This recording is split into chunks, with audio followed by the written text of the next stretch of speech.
Hello dears. അപ്പോൾ നമ്മൾ ഇന്ന് എടുക്കാൻ പോകുന്നത് സ്റ്റാൻഡേർഡ് 8-ലെ ബേസിക് സയൻസിലെ ഫസ്റ്റ് ചാപ്റ്റർ ആണ് കേട്ടോ. ഇപ്പം 8ാം ക്ലാസ്സിലെ ബേസിക് സയൻസ് ആണ് എടുക്കാൻ പോകുന്നത്. അതിലെ ഫസ്റ്റ് ചാപ്റ്റർ എന്താണെന്ന് നമുക്ക് നോക്കാം.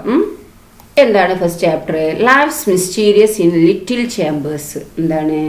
ചെറിയ അല്ലെ കുഞ്ഞറയ്ക്കുള്ളിലെ ജീവരഹസ്യങ്ങളാണ് അല്ലെ. Life's mysterious in little chambers. The bell rang. It is a biology period now. എന്താണ്? ബെല്ലടിച്ച് എന്താണ്? ഇപ്പം ബയോളജി പീരീഡ് ആണ് അല്ലെ. Manu, the class leader, peeped out to the veranda and said, "Teacher is coming. She has something in her hand too." എന്താണ്? Leader Manu എന്താ വരാന്തയിലേക്ക് എത്തി നോക്കിയിട്ട് അറിയിച്ചില്ലേ, ടീച്ചർ വരുന്നുണ്ട്. എന്താണ്? കയ്യിൽ എന്തൊക്കെയോ സാധനങ്ങൾ ഉണ്ട് എന്ന് പറയാണല്ലേ.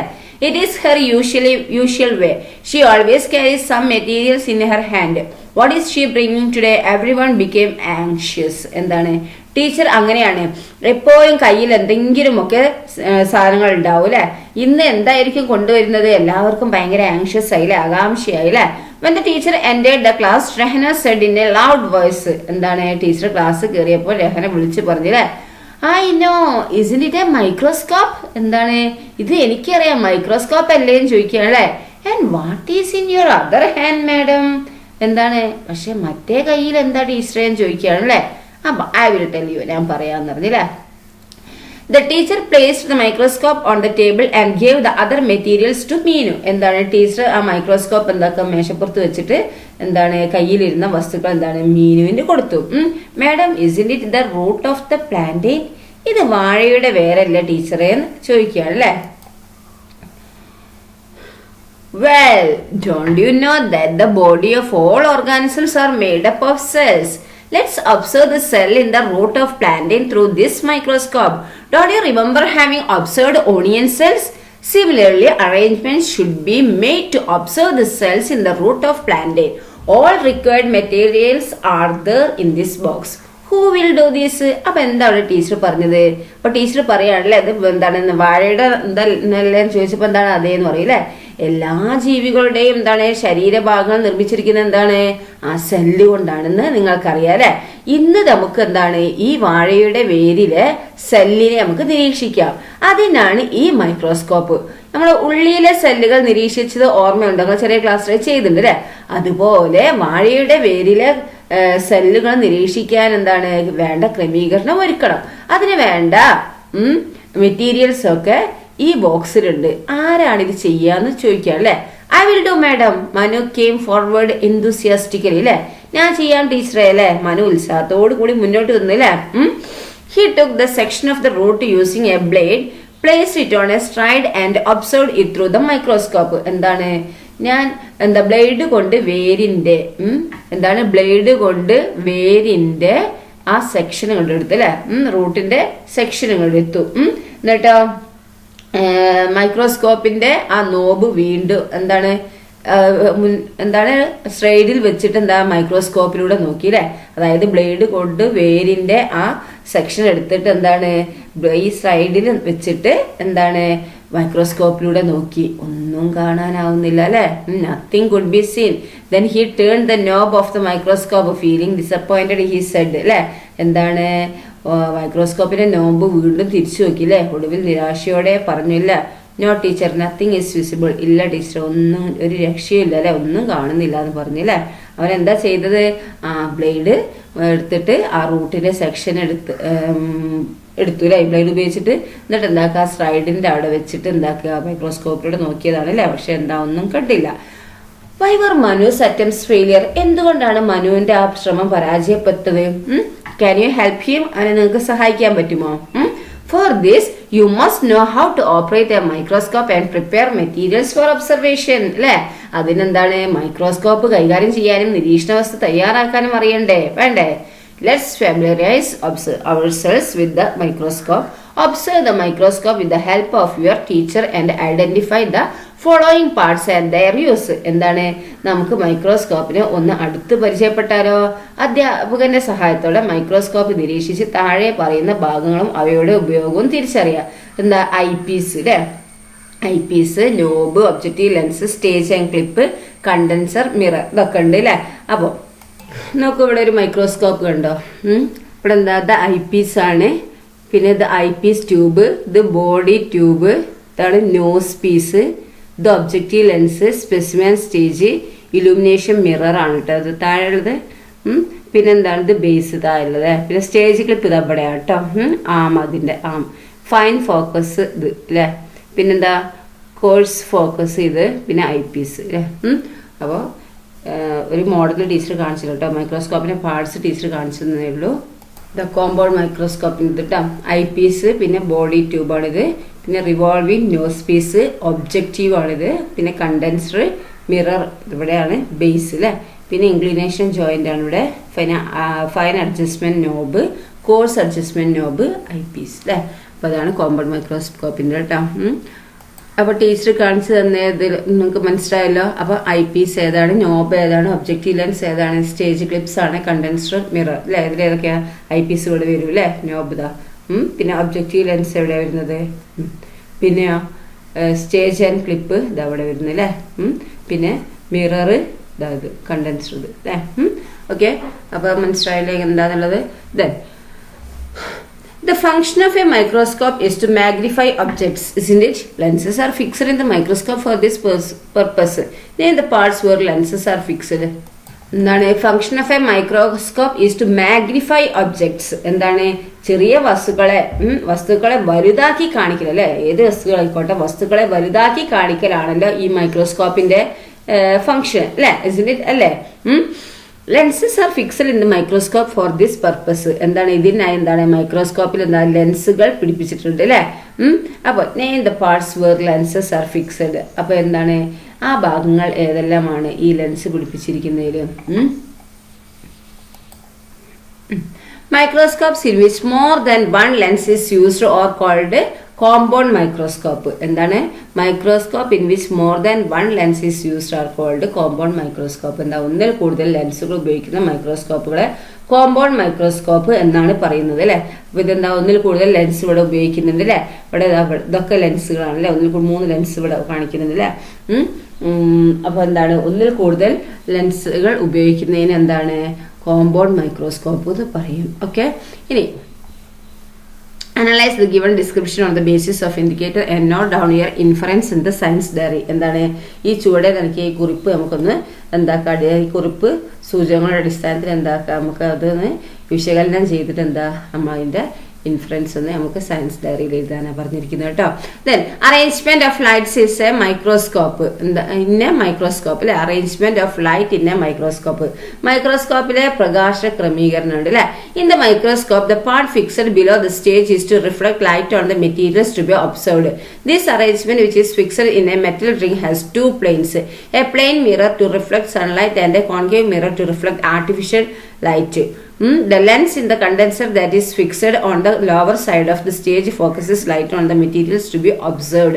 Diaphragm, a part of the condenser, helps to regulate the intensity of light. എന്താണ് ഈ മൈക്രോസ്കോപ്പിലെ സ്റ്റേജിന് താഴെ ഉറപ്പിച്ചിരിക്കുന്ന ഭാഗം നിരീക്ഷണ വസ്തുവിലേക്ക് പ്രകാശം പ്രതിഫലിക്കാനാവുന്നുണ്ട്. അതാണ് അല്ലേ. അതായത് എന്താണ് നമ്മൾ മൈക്രോസ്കോപ്പിലെ സ്റ്റേജിന് താഴെയായിട്ട്, അതായത് മൈക്രോസ്കോപ്പ് എവിടെയാണ് ഈ മൈക്രോസ്കോപ്പിന്റെ സ്റ്റേജ് അല്ലെ, സ്റ്റേജിന്റെ താഴെയായിട്ട് എന്താണ് ഉറപ്പിച്ചിരിക്കുന്ന ഭാഗം നിരീക്ഷണ വസ്തുവിലേക്ക് പ്രകാശം ഇവിടെയാണ് നമ്മൾ നിരീക്ഷിക്കാനുള്ള വസ്തു വെക്കുക അല്ലെ. അപ്പൊ അവിടേക്ക് എന്താണ് ഒരു ലൈറ്റ് വേണം അല്ലെ, പ്രകാശം വേണം അല്ലെ. ഈ ഒരു ലോഹ വളയത്തിൽ ഉറപ്പിച്ചിരിക്കുന്ന ഈ ക്രമീകരണത്തിന് 2 തലങ്ങൾ ഉള്ളതാണ്. ഒരു ലോഹത്തിൽ എന്താണ് ഇതാക്കിയോണ്ട് എന്താണ് 2 സ്ഥലങ്ങളാണുള്ളത് അല്ലെ. സൂര്യപ്രകാശം പ്രതിഫലിക്കുന്നതിന് എന്താണ് സൂര്യപ്രകാശത്തു നിന്നുള്ള ലൈറ്റും അതിന് പ്ലെയിൻ മിററും, അതുപോലെ നമ്മൾ എന്താണ് ആർട്ടിഫിഷ്യൽ ലൈറ്റ് കൊടുക്കുന്നതിന് എന്താണ് കോൺകേവ് മിററുമാണ് അല്ലേ. പിന്നെ സൺലൈറ്റ് കൊടുക്കുന്ന ഏതാണ് എന്താ പ്ലെയിൻ മിററിലൂടെയും, അതുപോലെ നമ്മൾ ആർട്ടിഫിഷ്യൽ ലൈറ്റ് കൊടുക്കുന്നത് ഇതിലൂടെയാണ് കോൺകേവ് മിററിലൂടെ അല്ലേ. സ്റ്റേജിന്റെ അടിവശത്ത് ഉറപ്പിച്ചിരിക്കുന്ന എന്താണ് കണ്ടൻസർ ലെൻസ് അല്ലെ. ഇവിടെ കണ്ടൻസർ ലെൻസ് എന്താണ് പ്രകാശത്തെ ഈ ലൈറ്റിന് എന്താണ് നിരീക്ഷണ വസ്തുവിൽ കേന്ദ്രീകരിക്കുകയാണ് അല്ലെ. അപ്പൊ കണ്ടൻസറിന്റെ ഭാഗമായ ഡയഫ്രം പ്രകാശ തീവ്രത ക്രമീകരിക്കാൻ സഹായിക്കുന്നു. എന്താണ് ഈ ലൈറ്റിനെ അഡ്ജസ്റ്റ് ചെയ്യാൻ സഹായിക്കുന്നുണ്ട് ഈ ഡയഫ്രം അല്ലെ. കണ്ടൻസറിന്റെ ഭാഗമായ ഡയഫ്രം എന്താണ് ഈ ലൈറ്റിന്റെ തീവ്രത ക്രമീകരിക്കാൻ സഹായിക്കുന്നുണ്ട്. Okay, intensity of light. Then indicator എന്താണ്? ഇൻഡിക്കേറ്റർ എന്തൊക്കെയാ? Why is a mirror fixed in a microscope? മൈക്രോസ്കോപ്പിൽ ഈ മിറർ ഘടിപ്പിച്ചിരിക്കുന്നത് എന്തിനാണ്? Mirror. Why do we use a slide made of glass to place the material to be observed? നിരീക്ഷണ വസ്തു വയ്ക്കാൻ glass കൊണ്ട് നിർമ്മിച്ച സ്ട്രൈഡ് ഉപയോഗിക്കുന്നത് എന്തുകൊണ്ടാണ്?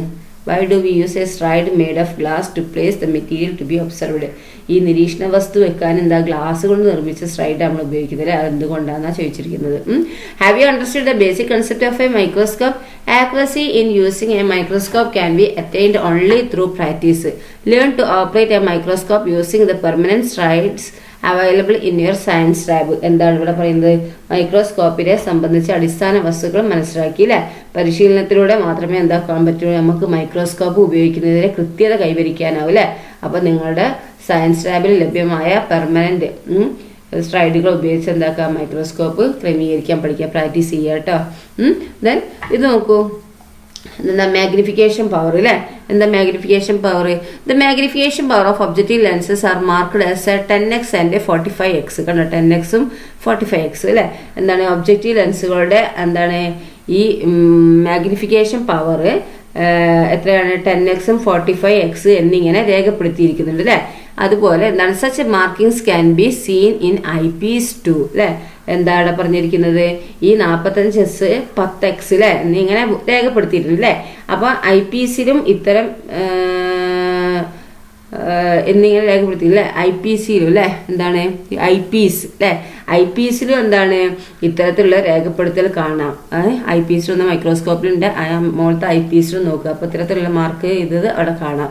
The magnification power of a microscope is the result of multiplying the numbers seen in the objective lens and the eyepiece. എന്താണ് പറയുന്നത്? ഒബ്ജക്റ്റീവിലും I പീസിലുമുള്ള സംഖ്യകളുടെ ഗുണനഫലമാണെന്ത്? ഈ മൈക്രോസ്കോപ്പിന്റെ ഈ മാഗ്നിഫിക്കേഷൻ പവർ അല്ലെ. മൈക്രോസ്കോപ്പിന്റെ മാഗ്നിഫിക്കേഷൻ പവർ എന്ന് പറയുന്നത് എന്താണ്? ഈ ഒബ്ജക്റ്റീവിലും ഐ പീസിലുമുള്ള സംഖ്യകളുടെ ഗുണനഫലമാണ് കേട്ടോ. Then let's prepare the observation material. എന്താണ് ഇവിടെ പറഞ്ഞിരിക്കുന്നത്? നിരീക്ഷണ വസ്തു നമുക്ക് തയ്യാറാക്കാം അല്ലെ. Preparation of observation material requires much accuracy and patience. എന്താണ് ഈ നിരീക്ഷണ വസ്തു തയ്യാറാക്കാൻ നല്ല എന്താണ് ആക്യുറസിയും പേഷ്യൻസ് അല്ലെ. എന്താ സൂക്ഷ്മതയും ക്ഷമയും ഏറെ ആവശ്യമുള്ള പ്രവർത്തനമാണ് അല്ലെ. Observe the illustration that shows the stages for the preparation of the slide to observe plant cells. Then prepare a stride by taking the cross section of the root of the plantain. എന്താണ് നമുക്ക് ഈ സസ്യത്തിന്റെ ഈ സെല്ലുകൾ നിരീക്ഷിക്കാൻ, പ്ലാന്റ്സിന്റെ cell നിരീക്ഷിക്കാൻ എന്താണ് slide തയ്യാറാക്കുന്നതിനുള്ള ഘട്ടങ്ങൾ ചിത്രീകരണത്തിൽ നൽകിയത് നോക്കൂ. ഇപ്രകാരം നമുക്ക് എന്താക്കാം? വാഴയുടെ റൂട്ടിന്റെ കുറുകെയുള്ള ആ സെല്ല് സെക്ഷൻ സ്ലൈഡ് എന്താണ് കുറുകെയുള്ള ഈ ക്രോസ് സെക്ഷൻ സ്ലൈഡ് തയ്യാറാക്കുക. നോക്കാം നമുക്ക്. നോക്കൂ, പ്രിപ്പറേഷൻ ഓഫ് ഒബ്സർവേഷൻ മെറ്റീരിയൽ എന്താ? നിരീക്ഷണ വസ്തു തയ്യാറാക്കുക അല്ലെ. സ്റ്റേജ് 1 എന്താ? Put the material to be observed in the petri dish containing water to prevent dehydration. എന്താണ് ഈ നിരീക്ഷിക്കാനുള്ള വസ്തുവിലെ ഈ വെള്ളം നഷ്ടപ്പെടാതിരിക്കാൻ എന്താക്കുക? ഈ പെട്രിഡിയിലെ ജലത്തിൽ ഇടുക. പിന്നെ സ്റ്റേജ് 2 എന്താ? Take thin cross sections of the materials to be observed. എന്താ നിരീക്ഷിക്കാനുള്ള വസ്തുവിന്റെ കുറുകെയുള്ള നേർത്ത സെക്ഷൻ എടുക്കുക. എന്താണ് നിരീക്ഷിക്കാനുള്ള വസ്തുവിന്റെ കുറുകെയുള്ള നേർത്ത സെക്ഷൻ ഇങ്ങോട്ട് എടുക്കുക. പിന്നെ സ്റ്റേജ് 3 എന്താ? With a brush shift the section two A watch glass containing water. എന്താണ് ഈ സെക്ഷന് ബ്രഷ് ഉപയോഗിച്ച് വാച്ച് ഗ്ലാസ്സിലെ വെള്ളത്തിലേക്ക് മാറ്റുക. പിന്നെ stage 4 put the thinnest and complete section to watch glass containing stain. എന്താണ് ഏറ്റവും കട്ടി കുറഞ്ഞതും പൂർണ്ണമായതുമായ ഈ സെക്ഷനുകളെ മറ്റൊരു വാച്ച് ഗ്ലാസ്സിൽ എടുത്തിട്ടുള്ള സ്റ്റെയിനിൽ ഇടുക. അടുത്ത സ്റ്റേജ് 5 എന്താണ് പറഞ്ഞിരിക്കുന്നത്? Add 1 or 2 drops of a glycerin to the stride to prevent the drying up of the material. എന്താണ് ഈ നിരീക്ഷണ വസ്തു ഉണങ്ങി പോകാതിരിക്കാനായി എന്താണ് 1-2 തുള്ളി ഗ്ലിസറിൻ സ്ട്രൈഡിൽ ഇറ്റിക്കുക. Wash the stain section in clean water and place it in the glycerin on the slide. എന്താണ് നിറം പിടിച്ച എന്താണ് നിറം പിടിച്ച ആ സെക്ഷൻ ഉണ്ടല്ലേ ശുദ്ധജലത്തിൽ കഴുകിയ ശേഷം എന്താ സ്ലൈഡിലെ ഗ്ലിസറിനിൽ വെക്കുക. Place a cover glass over the material using a needle in such a way that air bubble do not pass. എന്താണ് ഈ എയർ ബബിൾസ് ഉണ്ടല്ലോ വായുകുമികൾ അത് കടക്കാത്ത വിധം എന്താക്കുക ഈ നീഡിലിന്റെ സഹായത്താൽ എന്താക്കുക കവർ ഗ്ലാസ് കൊണ്ട് മൂടുക. അടുത്ത സ്റ്റേജ് 8 എന്താ wipe out the excess glycerine using tissue paper. എന്താണ് അധികമുള്ള ഗ്ലിസറിൻ ടിഷ്യൂ പേപ്പർ കൊണ്ട് തുടച്ചു മാറ്റുക അല്ലേ. ഓക്കെ, അപ്പൊ ഇതാണ് എന്ത് നമ്മളെ ഈ എന്താ ഇപ്പോൾ ഇത് പറഞ്ഞിരിക്കുന്നത് നിരീക്ഷണ വസ്തു തയ്യാറാക്കിയതാണ് അല്ലേ. നിരീക്ഷിച്ചിട്ടില്ല, ഇനി എന്താ നിരീക്ഷണ വസ്തു തയ്യാറാക്കിയതാണ് അല്ലേ. അപ്പൊ എന്തൊക്കെയാണ് നമ്മൾ ചെയ്തത്? നിരീക്ഷിക്കാനുള്ള വസ്തുവിനെ വെള്ളം നഷ്ടപ്പെടാതിരിക്കാൻ എന്താണ് പെട്രി ഡിഷിലെ വെള്ളത്തിലിടുക. പിന്നെ നിരീക്ഷിക്കാനുള്ള വസ്തുവിന്റെ കുറുകെയുള്ള നേർത്ത സെക്ഷൻ എടുക്കുക. പിന്നെ ഈ സെക്ഷൻ എന്താക്കുക ബ്രഷ് ഉപയോഗിച്ച് വാച്ച് ഗ്ലാസ്സിലെ വെള്ളത്തിലേക്ക് മാറ്റുക. ഏറ്റവും കട്ടി കുറഞ്ഞതും പൂർണ്ണമായതുമായ ഈ സെക്ഷനുകളെ മറ്റൊരു വാച്ച് ഗ്ലാസ്സിൽ എടുത്തിട്ടുള്ള സ്റ്റെയിനിൽ ഇടുക. പിന്നെ ഈ നിരീക്ഷണ വസ്തു ഉണങ്ങി പോകാതിരിക്കാനായി 1-2 തുള്ളി ഗ്ലിസറിൻ എന്താക്കുക സ്ലൈഡിൽ ഇറ്റിക്കുക. പിന്നെ നിറം പിടിച്ച ഈ സെക്ഷനെ ശുദ്ധജലത്തിൽ കഴുകിയ ശേഷം എന്താക്കുക സ്ലൈഡിലെ ഗ്ലിസറിനിൽ വെക്കുക. സ്ലൈഡിലെ ഗ്ലിസറിൻ നമ്മൾ ഗ്ലിസറിൻ ഒറ്റിച്ചില്ലായിരുന്നോ ആ സ്റ്റേജ് എന്തിന് ആ ഗ്ലിസറിനിലേക്ക് എന്താക്കുക ഈ നമ്മളെടുത്ത ഈ സെക്ഷന് എന്താണ് സെക്ഷൻ കഴുകിയിട്ടുണ്ട് അല്ലേ നല്ല വെള്ളത്തിൽ ആ കഴുകിയ സെക്ഷൻ എന്താക്കുക സ്ലൈഡിന്റെ ഗ്ലിസറിനിൽ വെക്കുക കേട്ടോ. എന്നിട്ട് എന്താക്കുക ഈ എയർ ബബിൾസ് കടക്കാത്ത വിധം എന്താക്കുക നീഡിലിന്റെ സഹായത്തോടെ കവർ ഗ്ലാസ് കൊണ്ട് മൂടുക. പിന്നെ എന്താണ് ലാസ്റ്റ് അധികമുള്ള ഗ്ലിസറിൻ എന്താട്ടാ ടിഷ്യൂ പേപ്പർ കൊണ്ട് തുടച്ചു മാറ്റുക. ഇതൊക്കെ ചെയ്യുക അല്ലെ. ഇതാണ് എന്ത് നിരീക്ഷണ വസ്തു തയ്യാറാക്കുന്നത് അല്ലെ. Okay, observe the slide you have prepared through microscope. ഇനി നിങ്ങൾ തയ്യാറാക്കിയ സ്ലൈഡ് എന്താക്കുക മൈക്രോസ്കോപ്പിൽ വെച്ചിട്ട് എന്താക്കുക നമുക്ക് ഒബ്സർവ് ചെയ്യുക നിരീക്ഷിക്കുക. Try to understand the difference in the magnification when lenses 10x and 45x are used. അപ്പോൾ എന്താണ് ഈ നമ്മളിപ്പോൾ എന്താണ് ഇപ്പോൾ തയ്യാറാക്കിയ ഈ സ്ലൈഡ് ഉണ്ടല്ലോ അത് മൈക്രോസ്കോപ്പിൽ വെച്ച് നമ്മൾ ഒബ്സർവ് ചെയ്യുക. എന്നിട്ട് ഈ മൈക്രോസ്കോപ്പിന്റെ 10x 45x ലെൻസുകൾ ഉണ്ട് അല്ലേ അത് ഉപയോഗിക്കുമ്പോൾ എന്താണ് ആ മാഗ്നിഫിക്കേഷനിൽ എന്താ ഉണ്ടാകുന്ന വ്യത്യാസം മനസ്സിലാക്കാനാണ് പറഞ്ഞിരിക്കുന്നത്. 10x ഉപയോഗിക്കുമ്പോൾ അതായത് അല്ലേ 45x വരുമ്പോൾ ഒന്നും കൂടി വലുതാവുന്നുണ്ട് അല്ലേ കണ്ടോ. Then sample of practical recording. നോക്കൂ recording the findings is as important as conducting practical in science. Record each stage of the experiment following the sample given in your science diary. എന്താ നിങ്ങൾ തയ്യാറാക്കിയ slide മൈക്രോസ്കോപ്പിൽ വെച്ച് നിരീക്ഷിച്ച് മനസ്സിലാക്കി അല്ലേ. ഇനി എന്താണ് നിങ്ങൾ സയൻസ് ബുക്ക് എന്താ ശാസ്ത്ര പ്രവർത്തനങ്ങൾ ചെയ്യുന്നതിനോടൊപ്പം എന്താ നിങ്ങൾ രേഖപ്പെടുത്തുന്നത് പ്രധാനമാണ് അല്ലേ. നിങ്ങളിപ്പം ചെയ്യുന്ന പ്രവൃത്തി എന്താക്കുക നിങ്ങൾ ബുക്കിൽ എഴുതി വെക്കുക.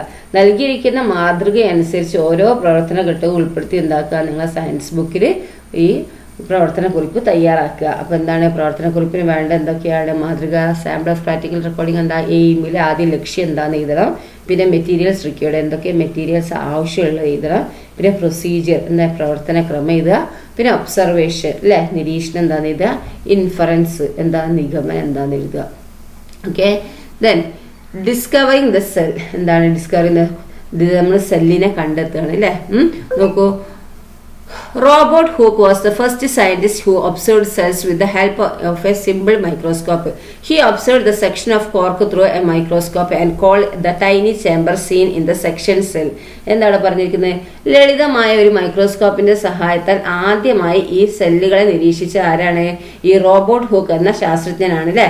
കോർക്കിന്റെ സെല്ല് മൈക്രോസ്കോപ്പിലൂടെ നിരീക്ഷിച്ചപ്പോൾ കണ്ട ചെറിയ അറകളെ അദ്ദേഹം സെൽ എന്ന് വിശേഷിപ്പിച്ചു അല്ലെ. എന്താണ് കണ്ടോ cell observed by Robert Hooke അല്ലെ. അതാണ് റോബർട്ട് ഹൂക്ക്. അപ്പോൾ എന്താണ് റോബർട്ട് ഹൂക്ക് നിരീക്ഷിച്ച സെല്ലാണിത് അല്ലെ. Then study of the cell is an extensive branch of science which is rapidly developing nowadays. It is known as cell biology. Remarkable findings that paved way for the development of cell biology were made in the middle of 19th century. എന്താണ് ഇന്ന് സത്വരം വികസിപ്പിച്ചു കൊണ്ടിരിക്കുന്ന നല്ലൊരു എന്താ ശാസ്ത്രശാഖയാണെന്ത് ഈ cell study അല്ലെ. Study of the cell അല്ലെ. സെല്ലിന്റെ പഠനം എന്ന് പറയുന്നത് എന്താണ് ഇത് വികസിച്ചു കൊണ്ടിരിക്കുകയാണ് അല്ലെ. ഇതെന്താണ് സെൽ ബയോളജി എന്നറിയപ്പെടുന്നുണ്ട്. ഈ സെൽ ബയോളജിക്ക് എന്താണ് അടിത്തറ പാകിയ ശ്രദ്ധേയമായ കണ്ടെത്തലുകൾ നടന്നത് എന്താണ്, നമ്മൾ 19th സെഞ്ചുറീൻ്റെയൊക്കെ മിഡിലായിട്ടാണ്. ഓക്കെ, 19th സെഞ്ചുറീൻ്റെ മിഡിലായിട്ടാണ് ഇതിൻ്റെ ഡെവലപ്മെൻറ്റ് വന്നത്, സെൽ ബയോളജിൻ്റെ ഡെവലപ്മെൻറ്റ് അല്ലേ, ശ്രദ്ധേയമായ കണ്ടെത്തലുകൾ നടന്നത്. ഓക്കെ, ഇത് നോക്കൂ, ഇതാരാണ്? ഗാന്ധിജി അല്ലേ, observing pathogens through a microscope, Sevagram Ashram 1940 അല്ലേ. എന്താണ്, മൈക്രോസ്കോപ്പിലൂടെ രോഗാണുക്കളെ നിരീക്ഷിക്കുന്ന ഗാന്ധിജി അല്ലേ, സേവാഗ്രം ആശ്രമത്തിൽ 1940. It was the invention of microscope that enabled us to observe and study microscopic pathogens. എന്താണ്, ഈ സൂക്ഷ്മ ജീവികളായ രോഗാണുക്കളെ നിരീക്ഷിക്കാനും പഠിക്കാനും നമ്മെ പ്രാപ്തരാക്കിയത് എന്താ, ഈ മൈക്രോസ്കോപ്പുകളുടെ കണ്ടെത്തലുകളാണല്ലേ. ഇപ്പം എന്താ, കൊറോണ ഇതൊക്കെ കഴിഞ്ഞില്ലേ, അപ്പം അതിൻ്റെയൊക്കെ ഈ വൈറസും ഇതൊക്കെ നമ്മൾ ഇതിലൂടെയാണ് കണ്ടെത്തിയത്, മൈക്രോസ്കോപ്പിലൂടെയാണ് അല്ലേ. അപ്പോൾ this brought about A drastic changes in the field of medicine. Such instruments enabled us to overcome the limitations of vision and bring the disease that the world dreaded under control. എന്താണ് ഇവിടെ പറയുന്നത്, ചികിത്സാ രംഗത്ത് ഇന്ന് വൻ മുന്നേറ്റത്തിന് വഴിയൊരുക്കിയ ഒരു കാലത്ത് ലോകത്തെ ഭീതിയിലാഴ്ത്തിയ രോഗങ്ങളെ നിയന്ത്രണവിധേയമായി മാക്കാൻ എന്താണ് നമുക്ക് കഴിഞ്ഞത്, കാഴ്ചയുടെ പരിമിതികൾ മറികടക്കാൻ ഉതകുന്ന ഇത്തരം ഉപകരണങ്ങളുടെ സഹായം കൊണ്ട് കൂടിയാണല്ലേ. അപ്പം ഞാൻ പറഞ്ഞ പോലെ തന്നെ അല്ലേ, പല രോഗങ്ങളും എന്താണ് നമ്മൾ മൈക്രോസ്കോപ്പിലൂടെയാണ് കണ്ടെത്തിയത് അല്ലേ. അപ്പം അതിനുള്ളതൊക്കെ എന്താണ് നിയന്ത്രണ വിധേയമാക്കാനൊക്കെ എന്താണ് നമ്മൾ ഈ മൈക്രോസ്കോപ്പും അങ്ങനത്തെ ഉപകരണങ്ങളൊക്കെ കണ്ടെത്തിലൂടെ കൂടിയാണ് അല്ലേ. ഇതേ ഇനി അപ്പോൾ ഇതുവരെ എടുത്ത ഭാഗങ്ങളൊക്കെ നന്നായി മനസ്സിലാക്കുക കേട്ടോ. ഇതുവരെ സെല്ലിനെ കുറിച്ച് മൈക്രോസ്കോപ്പും ഒക്കെ പഠിച്ചില്ലേ. പിന്നെ അതുപോലെ എന്താണ് പ്രിപ്പറേഷൻ ഓഫ് ഒബ്സർവേഷൻ മെറ്റീരിയൽ അതൊക്കെ പഠിച്ചു. അപ്പോൾ എന്താണ് ഇതുവരെ എടുത്ത ഭാഗങ്ങളൊക്കെ നന്നായി മനസ്സിലാക്കുക കേട്ടോ. ഓക്കെ, അടുത്ത ഭാഗം ടീച്ചർ അടുത്ത വീഡിയോയിൽ അപ്ലോഡ് ചെയ്യുന്നതായിരിക്കും. താങ്ക്